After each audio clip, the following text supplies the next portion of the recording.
Gina Donis, Maximilian, King Donna Trujillo. Just here to do that daily devotion. It's been a kind of a crazy week, just doing some self-reflecting, and really just awkwardly enough, learning more about myself every day. Where I'm slacking, where I'm lacking, what I need to focus on. It's been, I don't know, it's been kind of humbling, I guess you could say. It's also been a little eye-opening, just watching people. I'm a people watcher. I like to watch people. Watching somebody, you don't have to say anything. Let them talk all they want. Let them act all they want. And you can learn a whole lot about somebody just by not saying a freaking word. I won't get into details, but I will say this. It's a particular individual in my life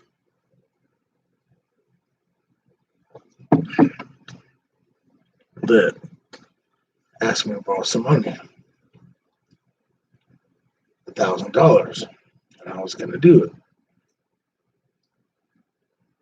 The more and more I thought about it, the more and more I prayed about it, it's like, no, you're not going to do that. He has violated you as an individual. He has slandered you. He has done all these different things to you. And now I know his intentions and his motives. Crystal clear. I'd already kind of thought that. He had already lost my trust. I already lost my integrity, loyalty, all of that. See, doesn't mean I don't love this man still.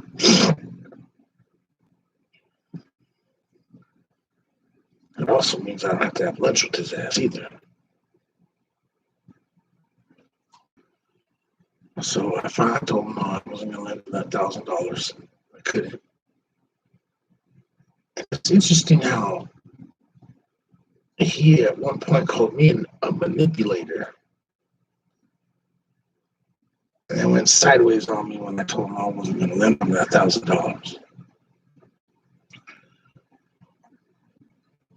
Attacked me, tried to manipulate me, tried to throw a guilt trip on me. I just sit there and I laugh. Just like, wow. And you have the audacity to sit there and slander me to my own family.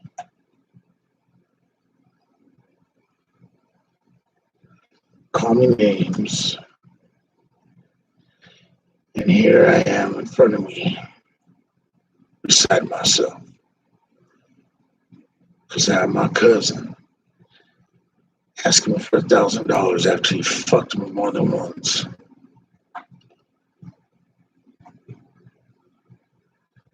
Playing that game with his mama, coming over here like he's my friend. And he's just a mailman. Tell him I can't lend him the money.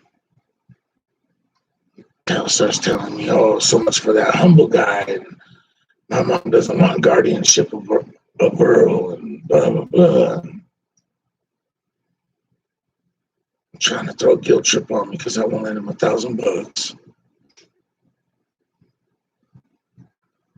Oh, well, sometimes, people just out. But I'm like, dude, you've burned that bridge 2.5, 3 months ago. Like, you're going to really come at me with all that fucking horse shit, trying to make me feel guilty? Barking up the wrong tree? This shit ain't going to work with me, I promise. Because I have a huge heart. I'm going to give you what I got. Even if it's all I got. I'll give it to you. You do me dirty.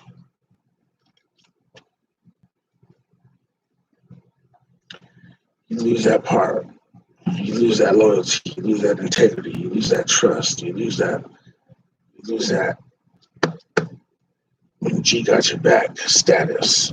It's more like G got his back status is where you get, which means two places for you. Either the weed garden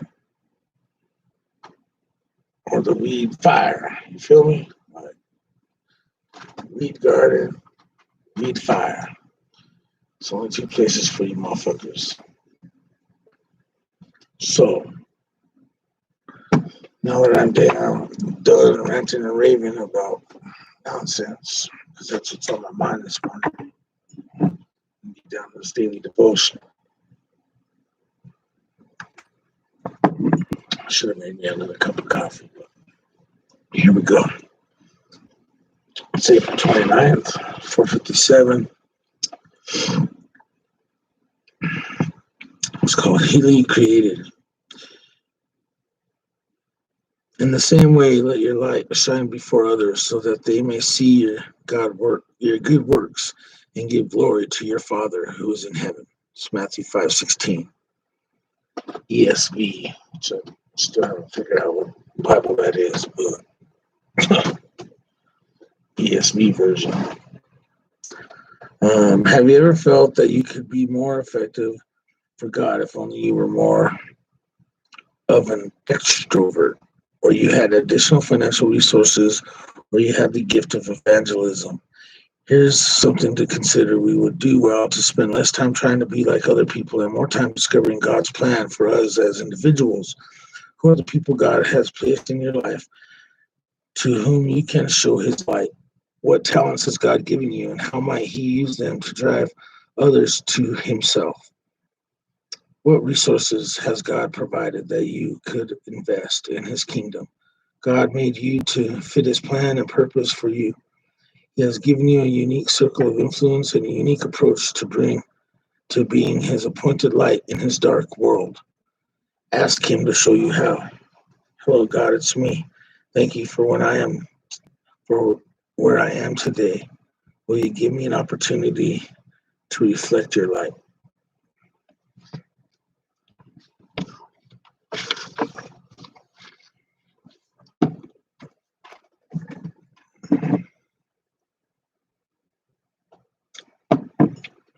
So the first thing that comes to my mind when I read that, I think through that, is love, true love.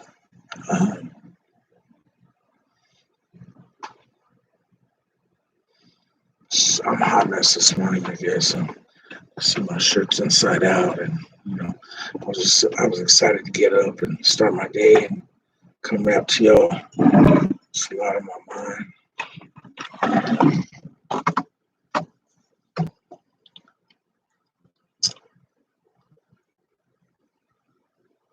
There's a lot on my mind, actually.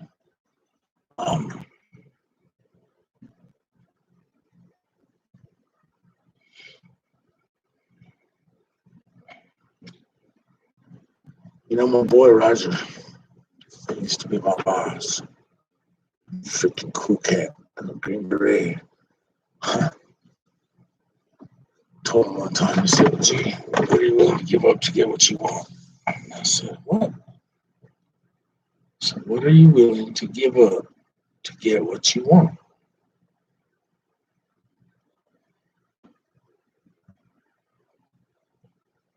And to this day, I can still think of shit that I want to give up to get what I want. And he told me that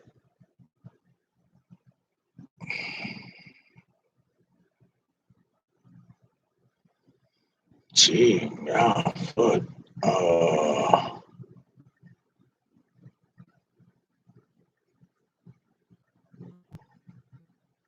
well over 10 years ago. Still plays to my head.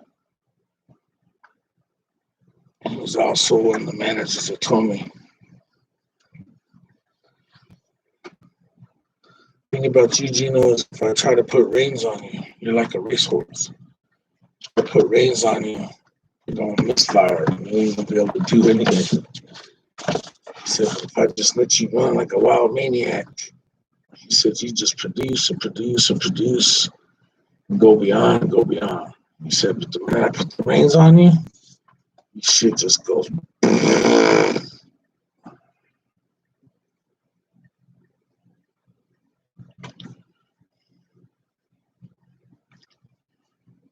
And he's right, straight up.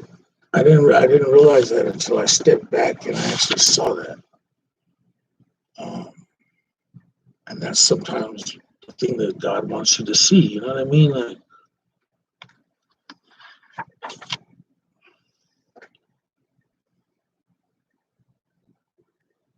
He's giving you a unique circle of influence and a unique approach to being his appointed light in this dark world. Ask him to show you how. I mean, think about that. These are words that a man spoken. Kind of remind me, Mike Tyson. I think about it. Well, I've said that a couple times, but that's what it kind of remind me of.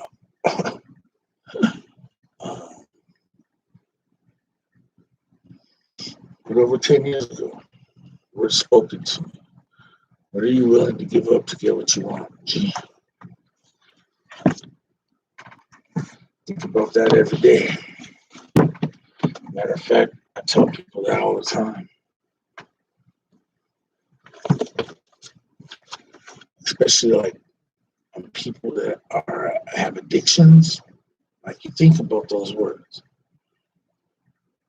What are you willing to give up to get what you want? Because all you addicts have a freaking desire.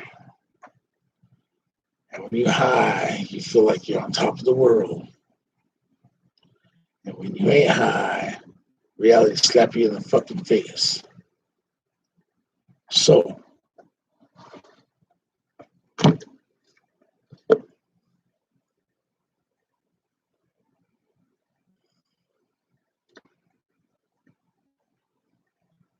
and before I say what I'm about to say, because all you motherfuckers be judging a motherfucker, I want you to understand something. An addict. Actually, you know what we're gonna do? We're gonna do this fucking downright, straight up. We're gonna fucking. I'm gonna read you the definition of an addict. Now, there's no stupidity about my next statement, because I can already hear. I mean, freaking want to deal with all that drama. So we're gonna read this definition, so we can make sure all you dumb motherfuckers out there fucking know exactly what the fuck I'm saying instead of tripping. Because I already know how that works. Y'all fucking retarded and shit.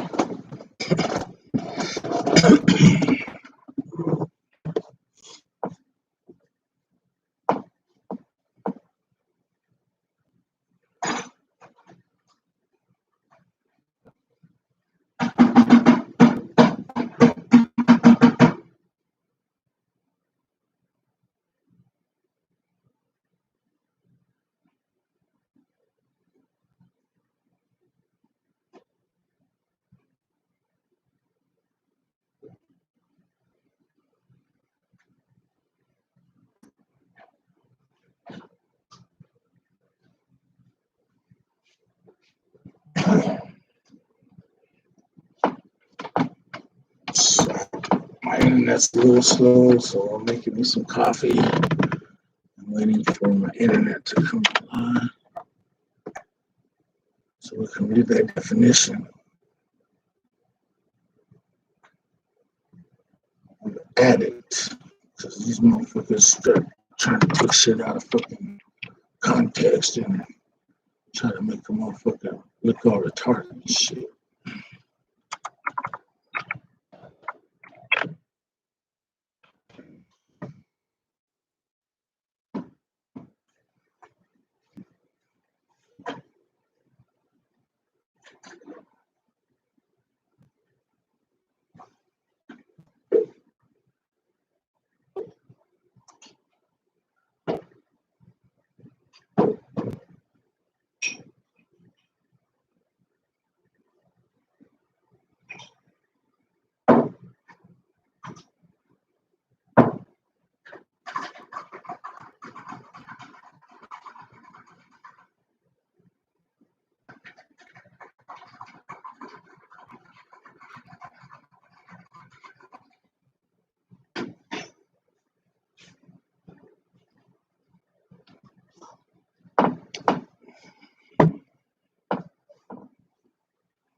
Addict finally came out. Sometimes offensive. A person who has become physically or psychologically dependent on a chemical substance, a drug addict. A person with an uncontrolled compulsion to continue engaging in an activity despite suffering negative personal or professional consequences. Treatment programs for sex addicts and pathological gamblers. A devoted fan, enthusiast, devotee. She's a real baseball addict. My kids are manga addicts. Verb, used with an object to cause to become physically or psychologically dependent on an addictive substance as alcohol or a narcotic. To habituate or abandon oneself to something compulsively or obsessively. A writer addicted to the use of high-flown language. Children addicted to video games. Synonyms for addict, adherent, fanatic, junkie. All right, so there you have it. This one right here.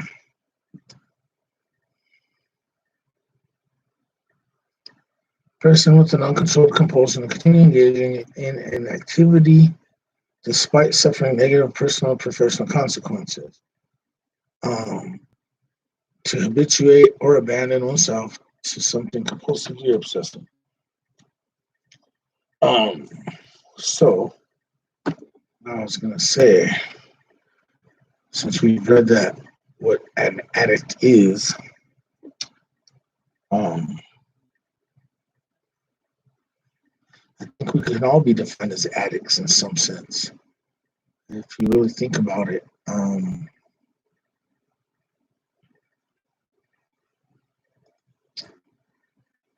a person with an uncontrolled compulsion to continue engaging in an activity despite suffering negative personal or professional consequences.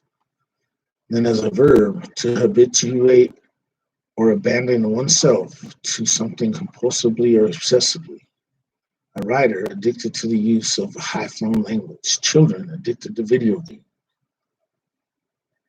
A devoted fan, enthusiast, devotee. She's a real baseball addict. My kids are manga addicts.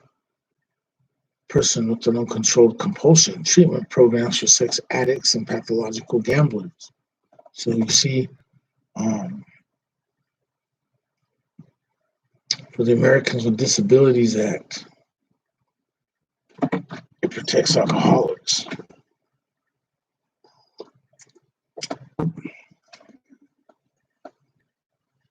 It doesn't protect drug addicts.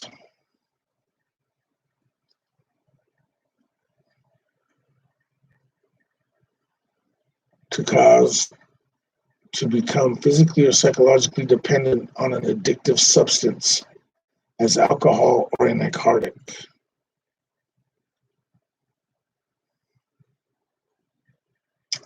Alcohol or narcotic.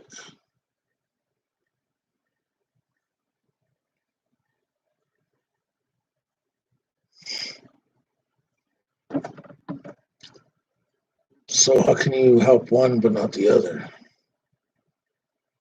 Big pharma, big money, sure has a lot to do with it all.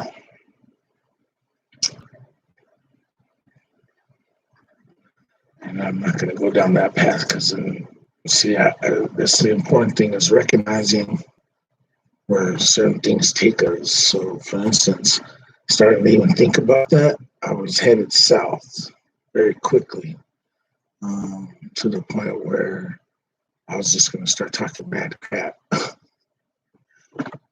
I don't want this to be a negative experience or negative thing. I want it to be a positive thing. So I'm glad that I was able to recognize that and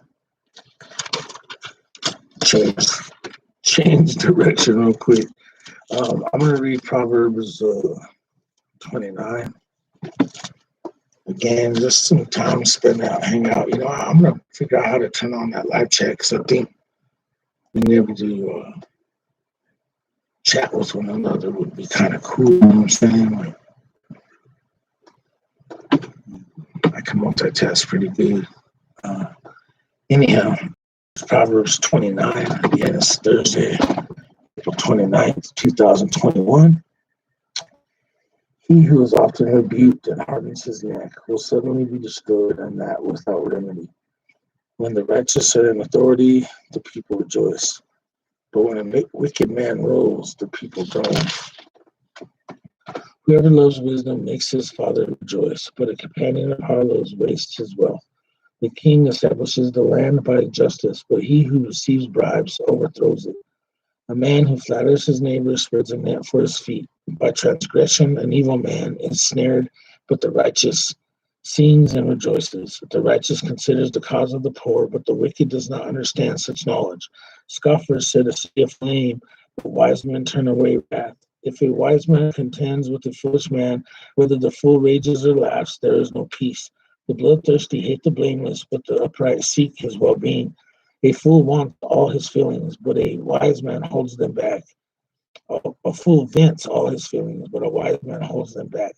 If a ruler pays attention to lies, all his servants become wicked. The poor man and the oppressor have this in common. The Lord gives light to the eyes of both. The king who judges the poor with truth, his throne will be established forever. The rod and rebuke give wisdom, but a child left to himself brings shame to his mother. When the wicked are multiplied, transgressions increase, but the righteous will see their fall. Correct your son, and he will give you rest. Yes, he will give delight to your soul. Where there is no revelation, the people cast off restraint, but happy is he who keeps the law. A servant will not be corrected by mere word, for though he understands, he will not respond. Do you see a man hasty in his words? There's a more hope for a fool than for him. He who pampers his servant from childhood will have him as a son in the end. An angry man stirs up strife, and a furious man abounds in transgression. A man's pride will bring him low. The humble in spirit will retain honor. Whoever is a partner with a thief hates his own life. He swears to tell the truth, but reveals nothing. The fear of man brings a snare, but whoever trusts in the Lord shall be safe. Many seek the ruler's favor, but justice for man comes from the Lord. An unjust man is an abomination to the righteous, and he who is upright in the way is an abomination to the wicked.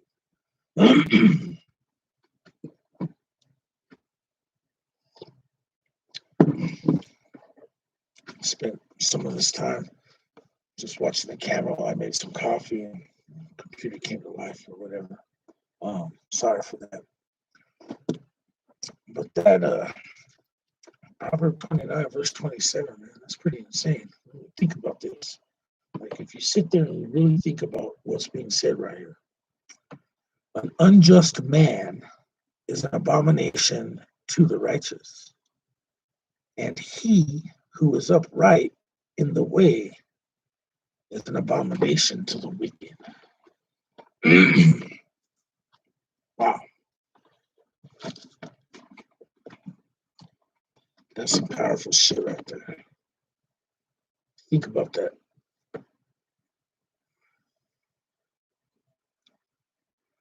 Someone that tells lies, spread rumors, mitoteas, envidiosos,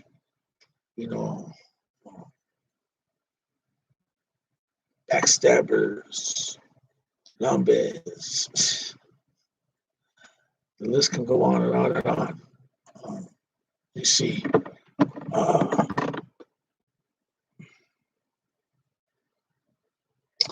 those are the ones that you have to be afraid of.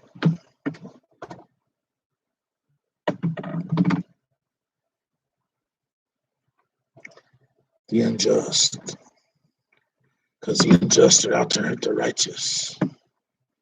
The people that are honest, with integrity, with loyalty. See, that's what those people are out to do.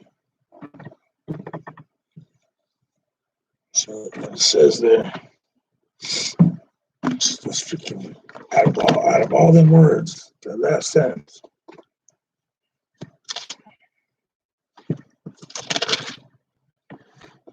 An unjust man is an abomination to the righteous, and he who is upright in the way is an abomination to the wicked.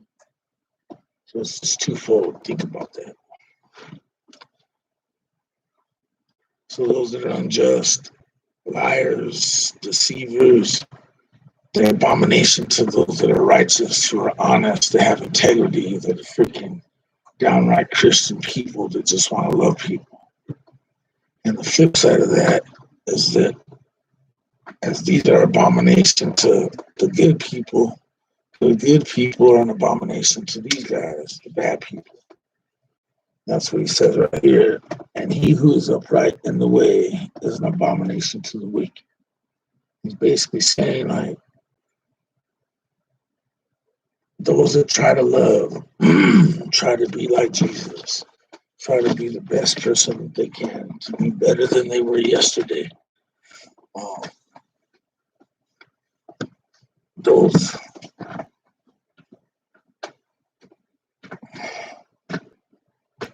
Those are the people.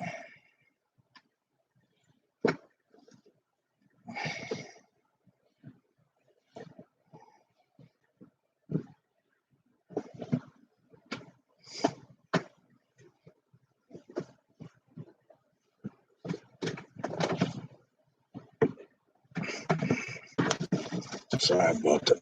I was getting my nerves. I got my shirt inside out. Anyhow, the good people are an abomination to the wicked because they don't want to see us doing good. They don't want to see us giving love. They don't want to see us freaking spreading the word. You know, it's like I said before. You know what I mean? Like, I don't judge you for whatever Bible you read or whatever you believe in, man. I really don't. I have my God. I know who my God is. I know what Bible I read. I got 10 different Bibles. I got a freaking chronological. I got the life freaking tribulation Bible. I mean, you know what I'm saying? Like, I got the Jehovah's Witness Bible or whatever the fuck you want to call that shit over there. It's actually not mine. At the end of the day, we're all supposed to be trying to fight the same fight, man. That's just to survive and to love one another, to get everyone to love each other. We're trying to force some bullshit on somebody. It ain't happening here. I'll entertain your idea. Like, I'll go with it and shit, you know what I mean? Just to fuck with you and shit. But I promise you, it's just to fuck with you. It's not because I'm really interested in, like, changing what I believe in. But I am interested in knowing more about what you believe in. You know what I mean? Because I think it's important to have knowledge about shit like that. But that's just who I am. So, anyhow, that's the daily devotion for today. It's just more some real talk more than anything. Hope y'all have a wonderful day. God bless you. Be blessed. Much love. One love. Always spread love. That's all we got.